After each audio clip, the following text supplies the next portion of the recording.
മലപ്പുറത്ത് പൊട്ടുവീണ വൈദ്യുതി ലൈനിൽ നിന്ന് ഷോക്കേറ്റ് 18-കാരനാണ് മരിച്ചത്. പുള്ളാട്ട് സ്വദേശി അബ്ദുൾ വദൂത്താണ് മരിച്ചത്. വേങ്ങര വെട്ടുതോട് തോട്ടിൽ കുളിക്കാനിറങ്ങിയപ്പോഴാണ് ഈ വൈദ്യുതാഘാതം ഏറ്റതെന്നാണ് മനസ്സിലാക്കാൻ കഴിയുന്നത്. സമീർ ബിൻ കരീം മലപ്പുറത്ത് നിന്ന് ഏറ്റവും പുതിയ വിവരങ്ങളുമായി അല്പസമയത്തിനകം ചേരും. ഈ രീതിയിൽ സംസ്ഥാനത്ത് ഈ മഴക്കാലത്ത് കൂടുതൽ വൈദ്യുതാഘാതമായിട്ടുള്ള മരണങ്ങൾ കൂടുന്നുണ്ട്.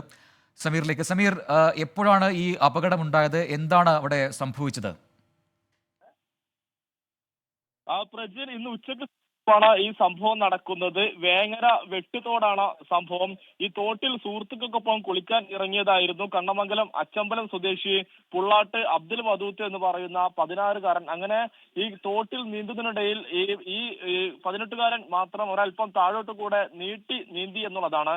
അങ്ങനെ ഈ താഴ്ഭാഗത്ത് തോട്ടിൽ ഈ ഇലക്ട്രിക് കമ്പി പൊട്ടി വീണ് കിടക്കുന്നുണ്ടായിരുന്നു. അത് ഈ കുട്ടി കണ്ടിട്ടുണ്ടായിരുന്നില്ല. അങ്ങനെ അതിൽ തൊടുകയും അങ്ങനെയാണ് ഷോക്കേൽക്കുകയും ചെയ്തത് എന്നുള്ളതാണ് ഇതുമായി ബന്ധപ്പെട്ട് പോലീസ് വൃത്തങ്ങൾ വ്യക്തമാക്കുന്നത്. ഷോക്കേറ്റ ഉടനെ തന്നെ ഈ നാട്ടുകാരുടെ നേതൃത്വത്തിൽ വേങ്ങരയിലെ ആശുപത്രിയിലും പിന്നീട് തിരുവങ്ങാടി താലൂക്ക് ആശുപത്രിയിലും എത്തിച്ചെങ്കിലും ജീവൻ രക്ഷിക്കാനായില്ല എന്നുള്ളതാണ് ഏറ്റവും പ്രധാനപ്പെട്ട കാര്യം.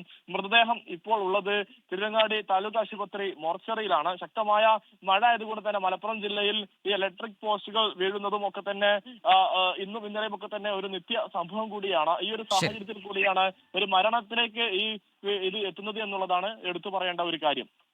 സമീർ ബിൻ കരീമാണ് മലപ്പുറത്ത് നിന്ന് വിശദാംശങ്ങൾ നൽകിയത്.